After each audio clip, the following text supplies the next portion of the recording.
Dios les bendiga y que la gracia de Dios siempre sea con cada uno de ustedes. Siempre es un privilegio estar en este tiempo compartiendo la palabra de Dios. Porque saben, mis queridos hermanos, que cuando compartimos la palabra de Dios es cuando más aprendemos de ella. Estamos en los tres tiempos de la salvación y hemos hablado acerca de la justificación. Pero antes de entrar en el tema, antes de entrar en el estudio, vamos a orar y a ponernos a cuenta con Dios. Padre amado, te damos gracias por el tiempo que tú nos concedes para poder entrar y estudiar tu gloriosa palabra. Tú eres bueno, maravilloso, grande y poderoso. Y sé que nos ayudas en nuestras debilidades y nos ayudas, Señor, en todo lo que hacemos. Te pido que pongas el querer como el hacer por tu buena voluntad en cada uno de nosotros y dediquemos nuestros tiempos y vida a seguir tus pasos, Señor, a seguir tu caminar. Danos la fortaleza, danos el ánimo y ayúdanos, Señor, para que podamos retener tu palabra y explicarlas a otros. En el nombre glorioso de Cristo Jesús. Amén y amén. Bueno, este estudio es un estudio importantísimo porque aquí es a donde se dan las mayores dificultades, porque hay una mezcla que se hace muchas veces de lo que es el primer tiempo de la salvación, que es la justificación, y el segundo tiempo, a donde nosotros vivimos un proceso de santificación. Ahora, hemos comenzado a estudiar y hemos hablado de la salvación física y de la salvación espiritual. Cuando hablamos de esto, es importante tener el contexto de a dónde está contenida la palabra salvación. Y con respecto a eso, nosotros vamos a tener claridad a qué se refiere. Si es una salvación física o si es una salvación espiritual. Entonces, hemos hablado de los tres tiempos de la salvación y lo primero que vimos fue en el primer tiempo que hablamos de lo que es la justificación. Este es el término teológico cuando nosotros hablamos de la justificación y nos referimos al primer tiempo. Esto se refiere a un acto de Dios cuando Él declara a los creyentes justos. Quiero decir que no es que nosotros en nosotros mismos seamos justos. No, somos declarados justos por la obra de Cristo en la cruz del Calvario, por lo que Él ya hizo por nosotros. Él nos ha declarado y sabemos nosotros que somos libres de la pena del pecado. Cuando hablamos de la pena del pecado, estamos hablando siempre del primer tiempo de la salvación. Estamos hablando de ese tiempo cuando nosotros fuimos justificados por la gracia de Dios mediante la fe. Ahora, sucede que una vez después de haber puesto nuestra fe en Cristo, solamente nuestra salvación es eterna, segura y eterna. Y aquí es un serio problema porque es que muchos están pensando que la salvación se pierde, la gano mañana, la pierdo mañana, la vuelvo a perder. Y estamos en ese vaivén. Pero realmente quiero decirles que esto es cuando nosotros estamos pensando que la salvación depende en algún punto de lo que nosotros hagamos, de nuestras obras, pero realmente en ningún momento depende de nosotros. Nosotros, lo único que hacemos es poner fe en Cristo. Bueno, ¿y la fe qué es? Es una percepción no meritoria que nosotros hacemos cuando ponemos nuestra mirada en Cristo, en el Salvador, en el Redentor, en aquel que pagó por nuestros pecados en la cruz. Ahora, aunque hemos sido salvos de la pena del pecado, la naturaleza pecaminosa todavía trata de reinar en nosotros. Y por eso es que muchas veces nosotros podemos pecar, podemos caer. Y bien lo dice Pablo en la carta a los Gálatas, en el capítulo 6, versículo 1, Si alguno de vosotros fuere sorprendido por el pecado, vosotros que sois espirituales, restauradle con espíritu de mansedumbre, considerándote a ti mismo, o sea que tú también seas tentado. Entonces resulta de que nosotros fallamos y muchas veces pecamos. ¿Cuántos pecados he cometido en este día? No lo sé, pero sí sé y estoy seguro que he pecado. Ahora, ¿qué hacemos nosotros? Bueno, nosotros recurrimos a la promesa de Dios que si confesamos nuestros pecados, Él es fiel y justo para perdonarnos de todos nuestros pecados, de todo nuestro mal hacer y volvemos a la comunión con Dios. Podemos experimentar la misma esclavitud a las demandas de nuestra naturaleza pecaminosa como antes. Y aquí es a donde vamos a entrar al segundo tiempo de la salvación, a donde nosotros vamos a ver lo que es ese proceso. Algo que debemos tener en mente, que la justificación ocurre en un punto de tiempo, una vez y para siempre. Pero lo que es la santificación es un proceso que dura toda la vida mientras nosotros estamos aquí en la tierra. Desde el momento que pusimos nuestra fe en Cristo hasta el instante que nosotros partimos a la eternidad con Él. Entonces, todavía vivimos en el mundo de Satanás, bajo el sistema del mundo, y Dios quiere librarnos del daño espiritual en nuestras vidas, de ese poder del pecado. Entonces, hemos visto la salvación en el primer tiempo. Ahora, cuando hemos visto la salvación en el primer tiempo, hemos hablado que hemos sido salvos de la pena del pecado, ya no vamos con dirección al infierno.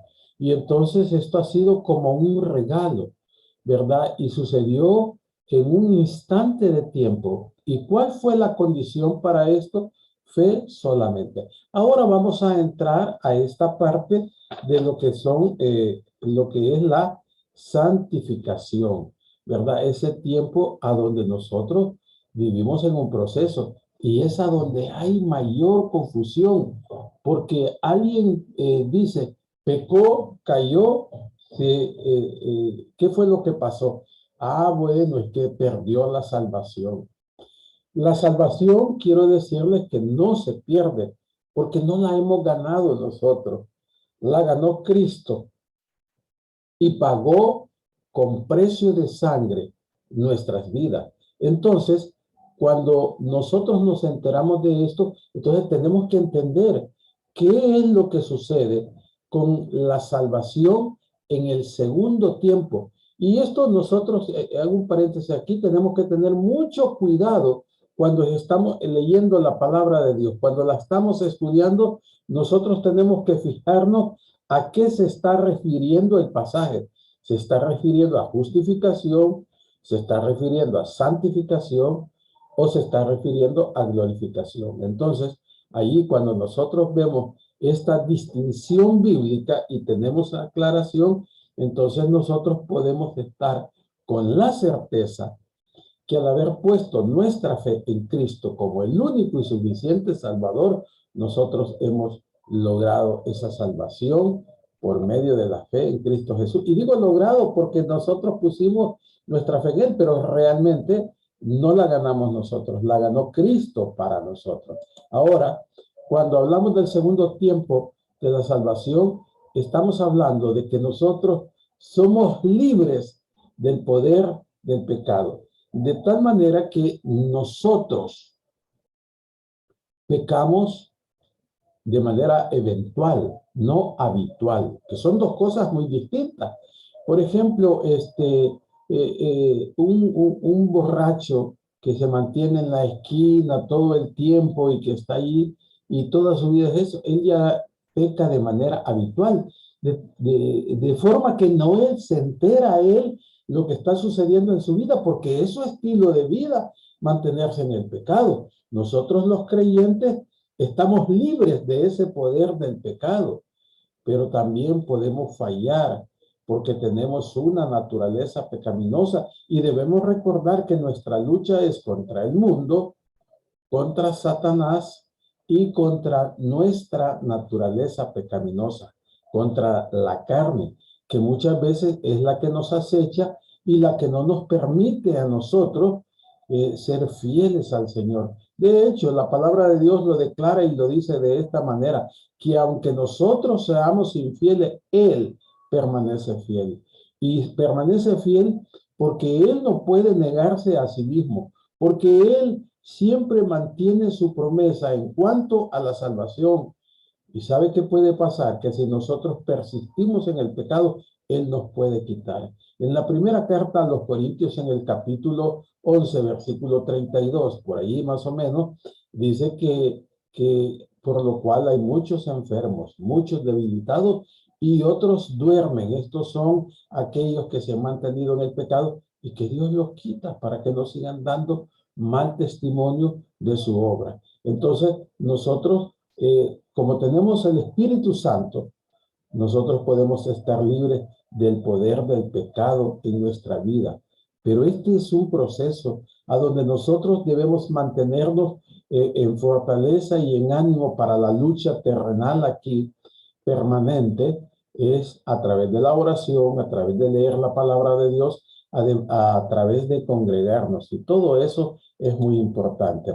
Entonces, vemos este diagrama a donde vemos aquí a esta persona que tiene al Espíritu Santo y tiene la naturaleza vieja o la vieja naturaleza. Entonces, ¿qué significa? Que nosotros podemos glorificar a Dios, podemos glorificar a Jesucristo, pero también podemos estar pensando en nosotros, el yo soy primero, yo soy aquí. Y entonces hay una lucha interna dentro de nosotros.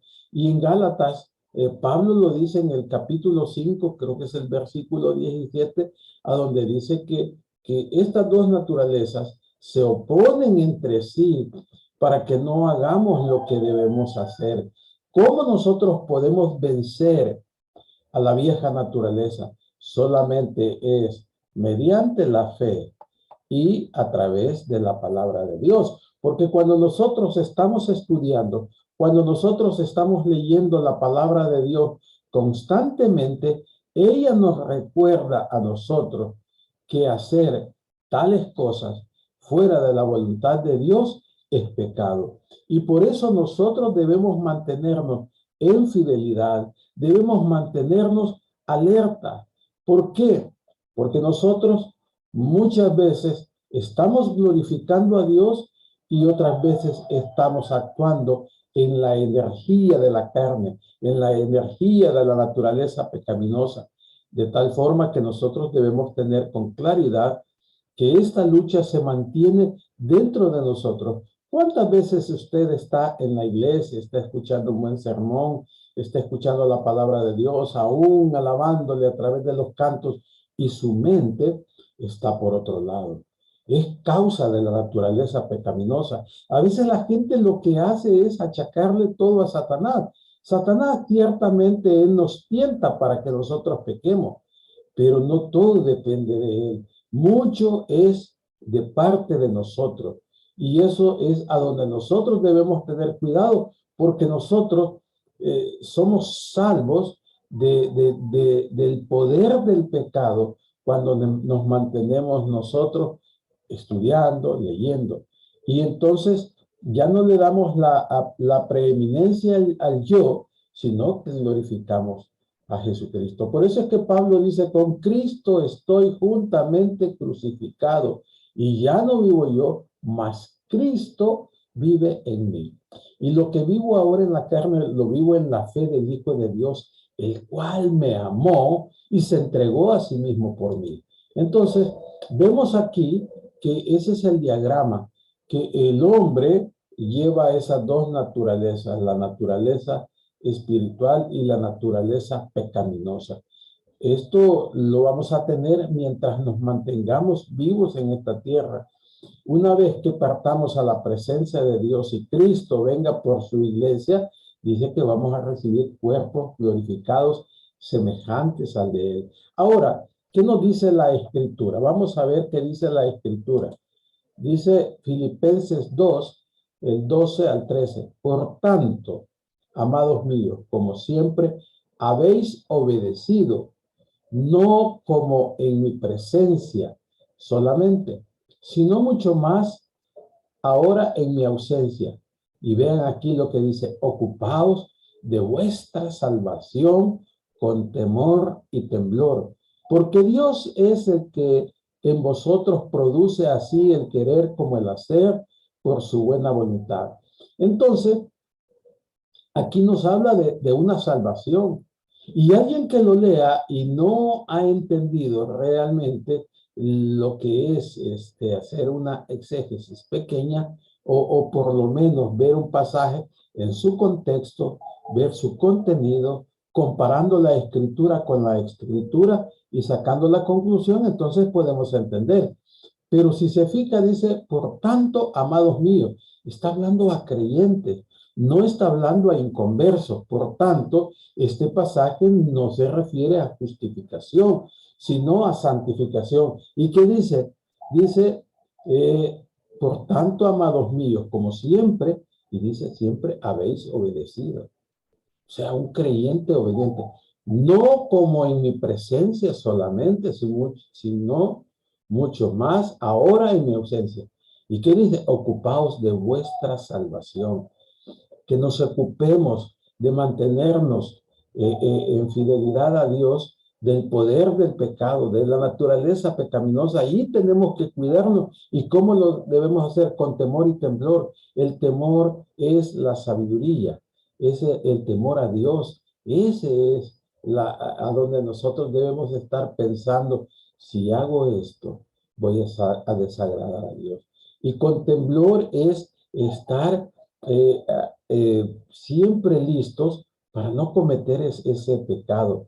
Porque Dios dice, es el que en vosotros produce así el querer como el hacer por su buena voluntad. ¿Quién nos ayuda a nosotros a liberarnos del poder del pecado? No somos nosotros mismos, porque nuestra naturaleza pecaminosa siempre nos hace tender al mal. Hay un dicho popular que dice que la cabra siempre tiende al monte. Entonces, nuestra naturaleza pecaminosa nunca nos va a llevar a que hagamos cosas buenas, sino a que nos mantengamos haciendo el mal. De forma que nosotros debemos entender que debemos mantenernos alerta, ¿verdad? Para no pecar contra Dios. Entonces, eso es lo que nos está diciendo, pero no nos está hablando de justificación, sino de santificación. Ahora bien, primera de Timoteo 4:16, Pablo le está diciendo a Timoteo: ten cuidado de ti mismo y de la doctrina. Persiste en ello, pues haciendo esto te salvarás a ti mismo y a los que te oyeren. Vean lo que le está diciendo el apóstol Pablo aquí a Timoteo: te salvarás a ti mismo. ¿Y que no era Timoteo un pastor? ¿Que no es acaso Timoteo alguien que ha entendido bien la palabra de Dios? ¿Que no es Timoteo un pastor, un hijo de Dios, un creyente? Claro que sí. Pero Pablo le está diciendo de que tiene que tener mucho cuidado, porque él puede desviar. Sabe que hay una responsabilidad grande para los que predicamos la palabra de Dios. Porque si nosotros no somos estudiantes diligentes de ella, podemos llevar al despeñadero a una congregación. Y por eso es que dice, y este es un mandato: ten cuidado de ti mismo. O sea, ¿por qué?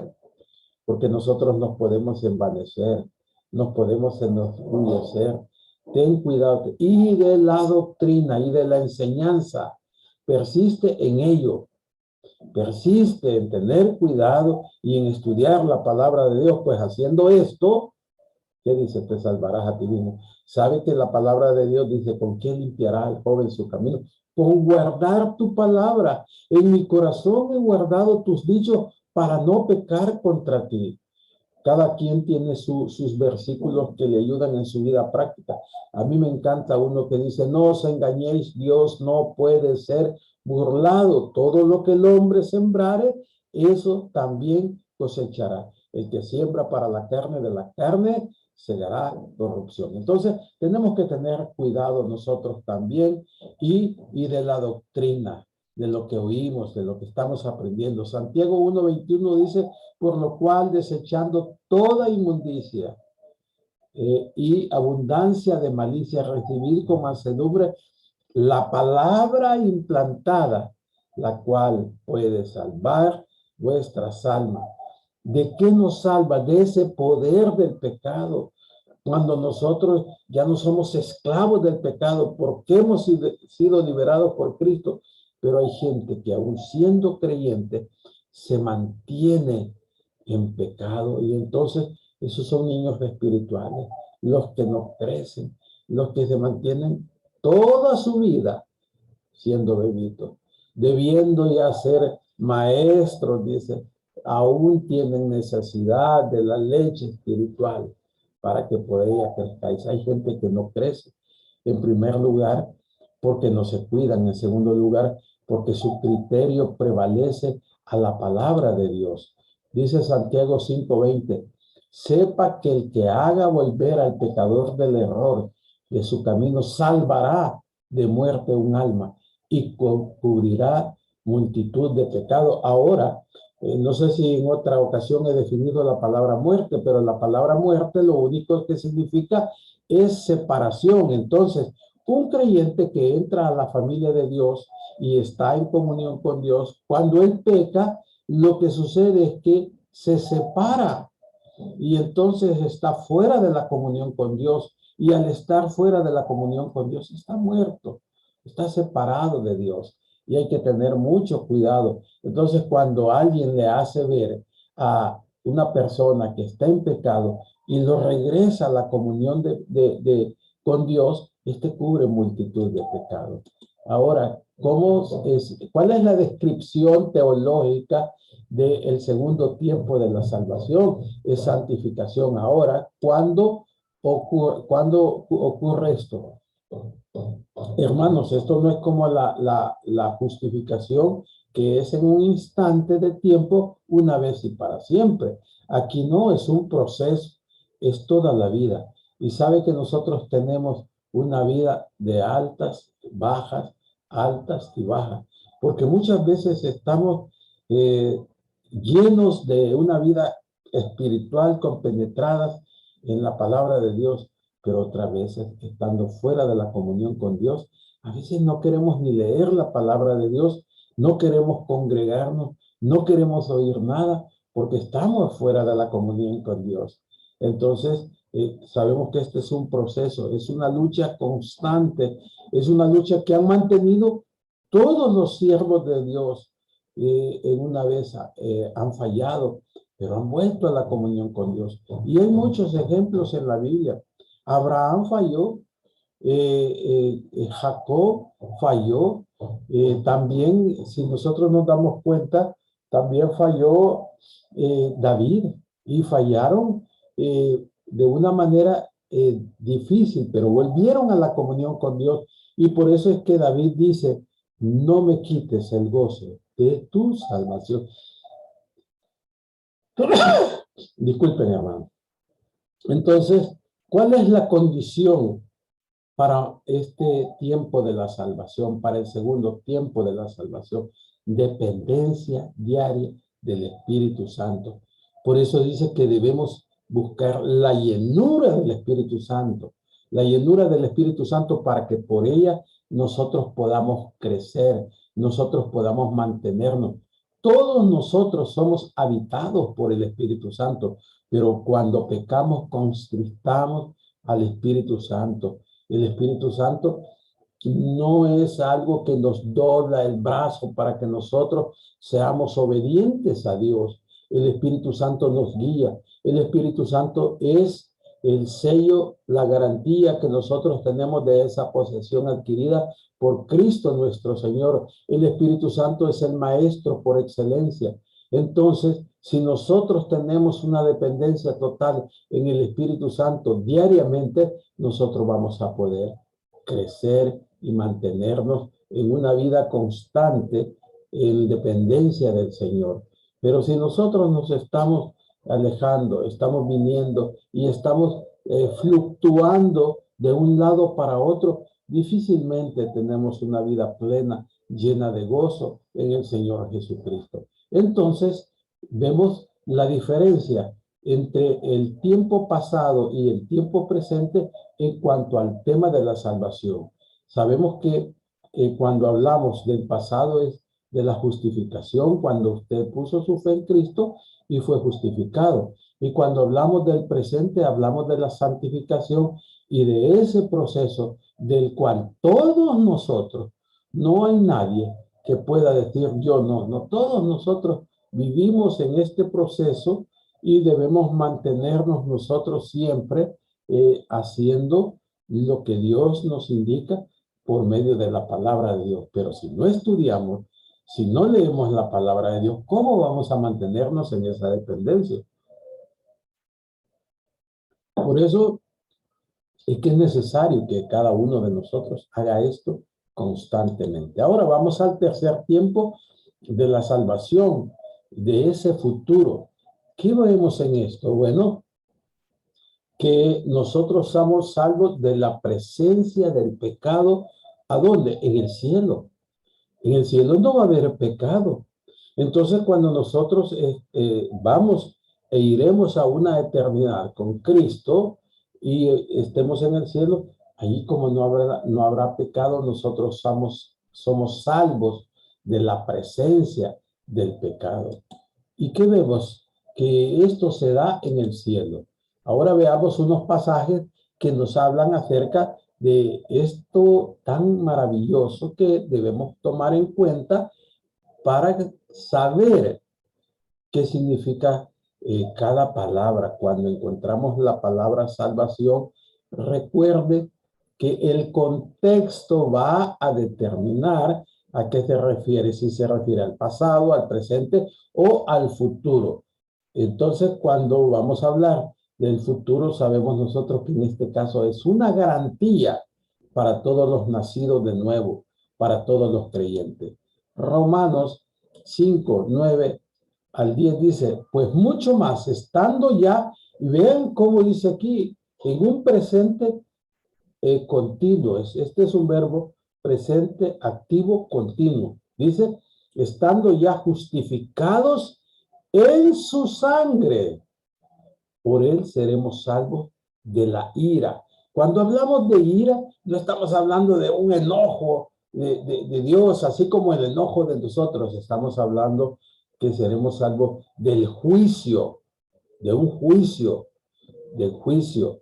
Porque si siendo enemigos, o sea, cuando nosotros no éramos creyentes, cuando nosotros estábamos separados de Cristo, dice, porque si siendo enemigos fuimos, y vuelva a ver usted el pasaje, fuimos, ¿qué dice? Reconciliados con Dios. ¿Cómo fuimos reconciliados con Dios? Por la muerte de su Hijo. Dice mucho más, estando reconciliados, seremos salvos por su vida. Y usted dice, bueno, ¿cómo es que dice que seremos? Hablando de un futuro que seremos salvos por su vida. Y fuimos en el pasado reconciliados. Y dice que ya fuimos justificados. ¿Cómo es eso?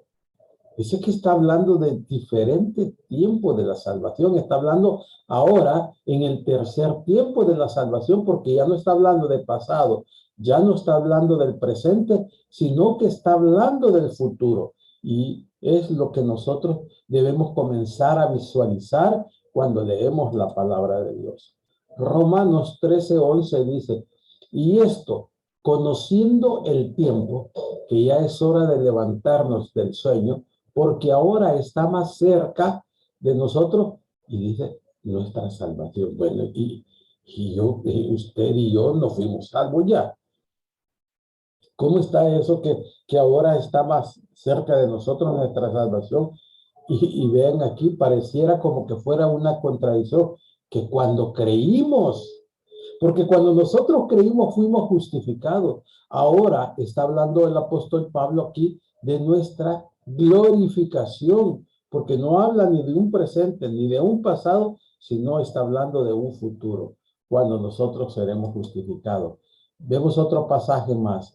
Primera los Corintios 3:15 dice, si la obra de alguno se quemare, él sufrirá pérdida, si bien él mismo será salvo, aunque así como por fuego. ¿De qué está hablando este pasaje? Si lo leemos, está hablando del tribunal de Cristo, el tribunal Bema, a donde es un tribunal no para condenación, sino para premiación. Y Pablo pone el ejemplo de dos tipos de obras perecederas y obras que sufren pérdida, o sea, que se queman por el fuego, por el juicio de Dios. Y cuando habla, perdón, de obras perecederas, las compara a oro, plata o piedras preciosas.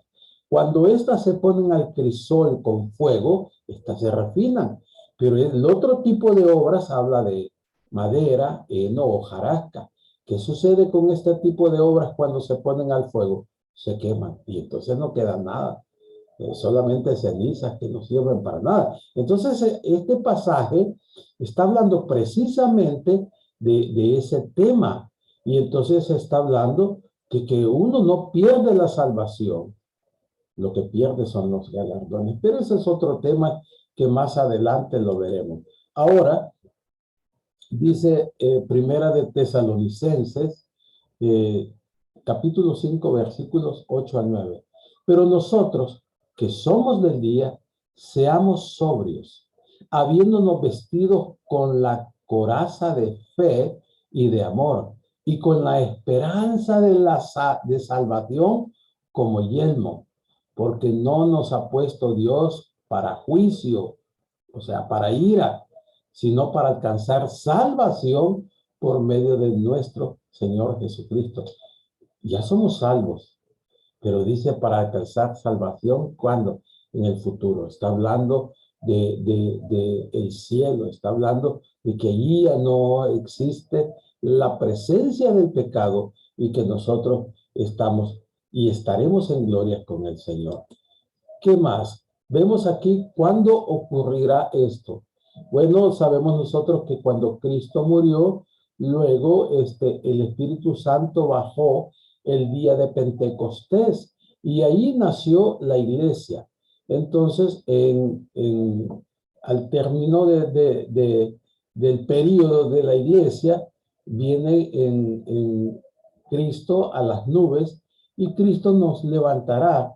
Y dice que los santos del Nuevo Testamento seremos levantados junto con ellos y estaremos, y la iglesia, perdón, estaremos en el tribunal de Cristo. Mientras tanto, aquí en la tierra ocurren 7 años de tribulación mientras nosotros estamos con Cristo en la cena del Cordero. Luego viene el periodo milenial, el reino de Cristo, y en su segunda venida, Cristo viene con la iglesia y viene a reinar por 1000 años. Mientras tanto, Satanás será atado por 1000 años. Después de esto, vemos nosotros que los inconversos de todas las épocas serán resucitados para ir al juicio del trono blanco. En el juicio del trono blanco, ya no es para premiación, es para condenación y es para aquellos que no han puesto su fe en Cristo como el único y suficiente Salvador, con aquellos que no pusieron su mirada en Él. Entonces es para los inconversos de cada época, de cada dispensación. Esto de las dispensaciones también más adelante lo estudiaremos. Y si algo le queda a usted un poco que no lo ha entendido, más adelante aclararemos más esto. Entonces, dice aquí que habrá nuevos cielos y nueva tierra. Y los creyentes iremos al cielo con Cristo a una morada eterna.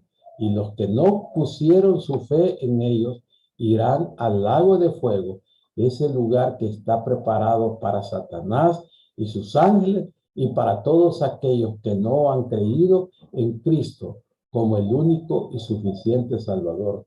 También vamos a hablar de las resurrecciones y allí habrá muchas aclaraciones para que podamos entender mayormente este diagrama que tenemos aquí, que como lo he dicho un poco a la ligera, sé que han quedado algunos vacíos, pero esto lo seguiremos estudiando más adelante. Entonces, hemos visto los tres tiempos de la salvación. La descripción teológica es glorificación. Cuando usted escucha justificación, usted está escuchando que somos salvos de la pena del pecado. Cuando usted escucha santificación, es un proceso.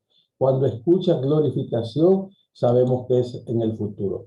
¿Cuándo ocurrirá esto? En un instante de tiempo, una vez y para siempre. ¿Cuál es la condición?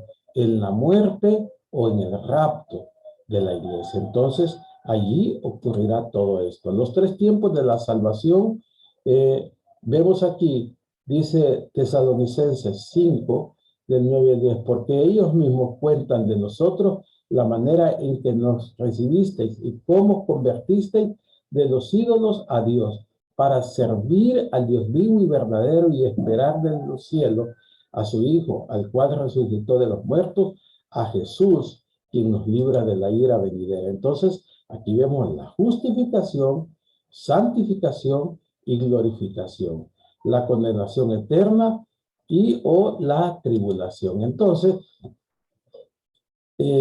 por razones del tiempo, saben ustedes, mis queridos hermanos, que este es un programa gratuito que estoy usando y que ya el tiempo solo nos dan 40 minutos y creo que ya está por terminarse. Sin embargo, voy a terminar hasta donde podamos, porque la gloria de Dios se ha manifestado para salvación a todos los hombres, enseñándonos que renunciando a la impiedad, a los deseos mundanos, vivamos en este siglo sobria, justa, piadosamente, aguardando la esperanza bienaventurada y la manifestación gloriosa de nuestro gran Dios y Salvador Jesucristo. Vemos ahí nuevamente justificación, santificación y glorificación. Y todos así estamos los creyentes con la esperanza, con la seguridad, con la certeza que iremos a la presencia del Señor.